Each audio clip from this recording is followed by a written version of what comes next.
What's up, dorks? Heading on a bit of a road trip today, so I thought I'd bring you guys along with me. I'm heading down to Nashville, Tennessee for the evening, which is about a 3.5 to 4 hour drive from where I'm at, just north of Lexington, Kentucky. So we're gonna head down there. I'm going down for Love Bites, which is a Valentine's Day themed haunted house at Nashville Nightmare. Now, if you're not familiar with Nashville Nightmare, it is a nationally rated haunt that's considered to be one of the best in the country. And they do put on an annual Valentine's Day themed haunted house. So I've never been to Nashville Nightmare even for a regular haunt, so this will be my first trip down there. And by the time this little road trip video I'm making airs here, I'll have already gone and have the Nashville Nightmare video posted for you. So if you want to check that out, I'll put it a little notification up here somewhere, so you can click on that if you want to watch it, or you can wait till you watch all of this video first and then you can go check that one out. So what I'm going to do is, along the way, if anything is within like 5 miles of my path that's supposedly a little weird, a little out of the way, a little fun, we're going to take a little detour and check it out. So if you want, hop here in my passenger seat and let's go. Reached the first little stop here along the road trip. I am about halfway between Lexington and Versailles, just past the Lexington, Kentucky airport. And look what we got in front of us here. There's a castle. Yes, if you're familiar with the area, you've seen the castle. Very beautiful building you'll see just along the side of the road here. You can't miss it. It sticks out like a diamond in the rough. Completely out of place, but beautiful all the same. I'd love to be able to go in there someday and just attend one of their events, stay the night. I've always wanted that. I've seen this castle so many times since I was such a little boy. My grandparents used to live in Versailles, and I used to drive by and see it every time I come to visit them. So I've seen this thing for 35 plus years. And I've never pulled up to the gates before, so I've never really paid attention to these door knockers, but these things are massive and amazing. This lion head is probably 2 feet tall, probably 18 inches from side to side. And that ring is probably a 30-inch diameter there. It is huge. On this very intricate wall and gate they got here, you got the little lion emblem on the corners, and it just takes up this massive entryway that leads up to the castle there. Now, the castle's gone through a few owners over the years. Right now, they use it for events. Kind of pricey events, obviously, because hey, you're going to a castle, but they do over like dinner murder mysteries, that kind of thing. I think they did like a Harry Potter themed Wizarding Christmas one year, so that's really fun. And if you want, you can even stay there. There's booking and reservations you can make. There's not a lot of rooms, it's not like a hotel, but there are like 4 or 5 different rooms in the castle that you can stay at. Like I said, it's pricey, and I'd love to stay here one day. I don't know if it's in the cards here anytime soon, but one day we will go in the castle and see what's what, because I want to so bad. Anyway, gonna get back on the road here and see what else we can find along our way. I've made a brief stop here to gas up and get some supplies, and I've stopped at GoDaddy's. I always stop here when I'm coming through and need gas because of that sign right there, and I'll show you why that's such a big deal in just a minute. Okay, so here is why, if you're coming through, you stop at GoDaddy's. Look at that. That is bacon on that donut, and it is freaking delicious. We also, if you can read from the sign that I showed you a moment ago, if you fill up, you spend 10 or more, you get a free glaze. And yeah. Look at that, that's in a row. I'm not gonna eat them all right now. I'm just gonna eat one. This is a lie I tell myself. Alright, gassed up, both with carbohydrates and gasoline for the car, so onward. There is a national cemetery over here in Bardstown, Kentucky that apparently has a Civil War memorial. So I'm going to try to find that and check that out. That sounds kind of interesting. Now, Bardstown itself, there's a lot going on here. There's my old Kentucky home. They have lots of bourbon distilleries, Civil War museums.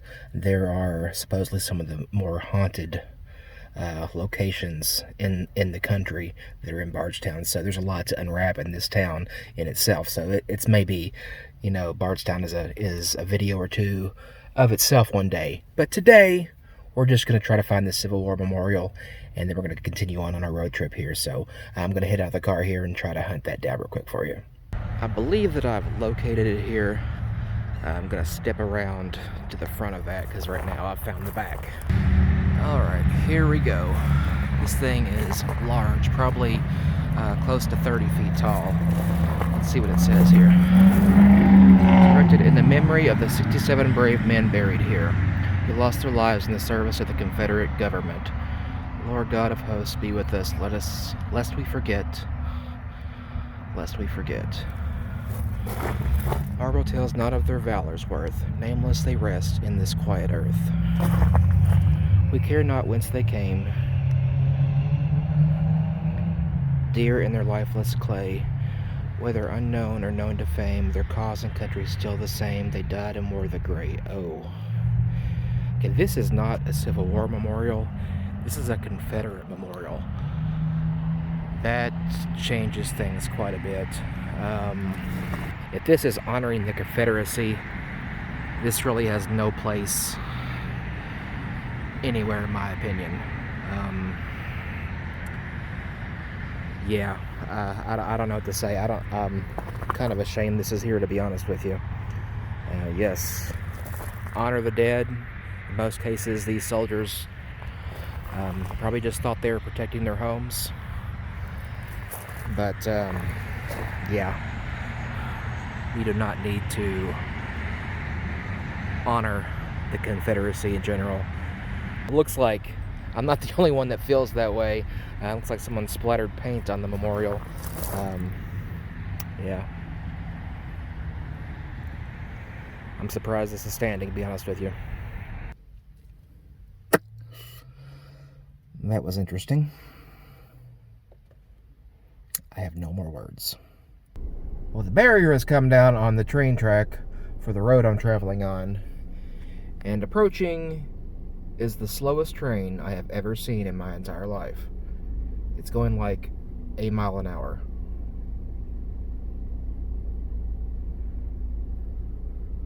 So, I'll see you guys next week when this thing passes. Okay, I about died.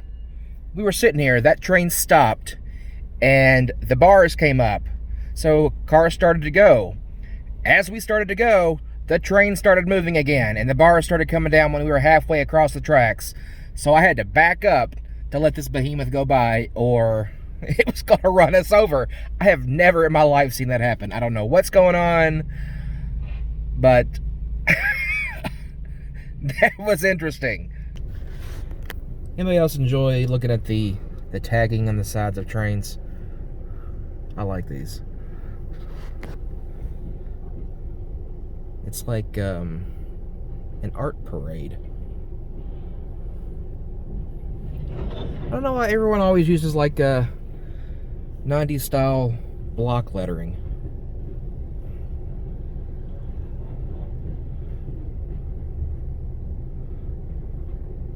It's pretty cool though. So I have stopped here in Elizabethtown, Kentucky. Finally got past that train.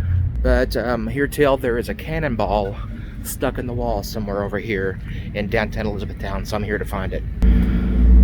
Civil War cannonball, below upper window, fired from cemetery by Morgan's men. Arrow. Looky there. There's a cannonball stuck in the wall. Yep. And now we've seen that.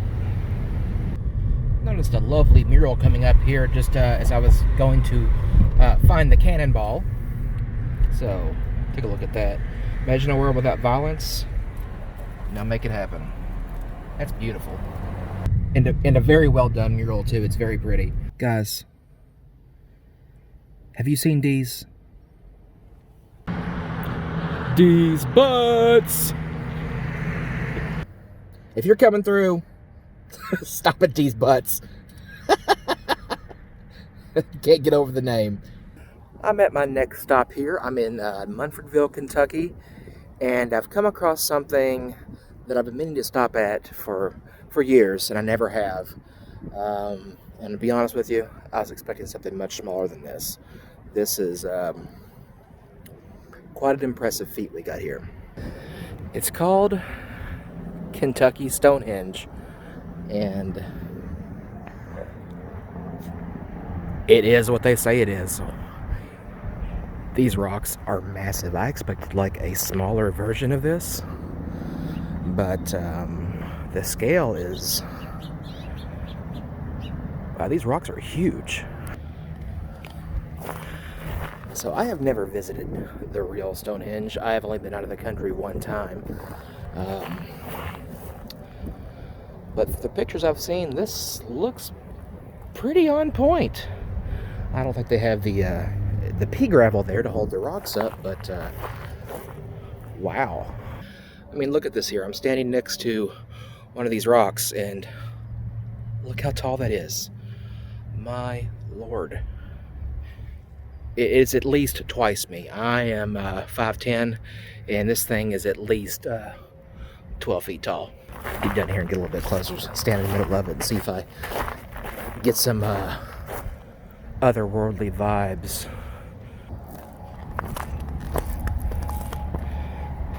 I've just been out here snapping all kinds of pictures. That's just, it amazes me that someone would kind of stick this. It's kind of just in these people's backyard, and it's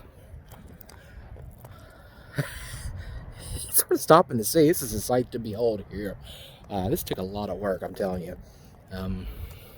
Probably not nearly as difficult as it was to make the real Stonehenge, because of, modern equipment and stuff like that, but it's an impressive feat nonetheless. So are the stones in the real Stonehenge spread out like this? I know there are many theories that it's some kind of calendar or some kind of clock or something, and it's the way it's spread out here. To me, it looks kind of like they set it up like they're going for the clock theory. Very circular, and looks like it's certain. If you look through the archways here from certain angles, you can see the stones line up pretty well. Yeah. I could probably sit here and look at each and every stone for a while, but time is short. We've got to go, but this was fun. This was interesting. I'm going to have to bring my kids. They'll find this amusing, if nothing else. And they have a place out here for donations. I'm not sure who it goes to, but... And it's frozen. I've enjoyed my time. I want to leave $1, but I can't get the lid off. There we go. Thank you, Stonehenge people. It's dinner, sir! Yeah, sorry about that. Driving by the Horse Cave, Cave City area. It's a nice place to stop if you're coming through here. There's all kinds of fun stuff to do in that area. Caves, of course. It's in the namesake. But that's a 2 or 3 day adventure journey if you want to hit everything that's in Cave City. It's a fun little place to go. Nice, kitschy, weird, awesome things to do. And yeah, don't skip it if you have the chance to stop by. And that little Dinosaur World thing, it's there on the road, just so you know that you've passed this fun little place called Dinosaur World, where you can turn around and go back. And I recommend doing so if you're in the area. The family and I went last May. And if you want to check that out where we went there, I do have a video. I'll put a little somewhere up here. There'll be a link notification if you want to check it out. So we are moving on, and oh, that's fun. Woo! All right, enough of that. We're continuing onward here, and I will see you at the next stop. We'll make another little stop here along Bowling Green, Kentucky, along the interstate. And we have the National Corvette Museum. I'm not going to go in today, but they do offer tours. I just thought you guys would like to see it. They have some interesting little sculptures out here of some of the vehicles. There's a See that right there? Nice little statue of an old vet. Of course, you got the sign up there. And there's some interesting architecture that you can see from the road that marks the Corvette Museum that I'm going to try to drive around here and show you in just a second. Even the parking lot has the checker flag. Part of the Corvette logo has part of the checker flag on it, so that's nice little attention to detail there. Never been in the Corvette Museum myself. Driven by it many, many, many times. Never got in.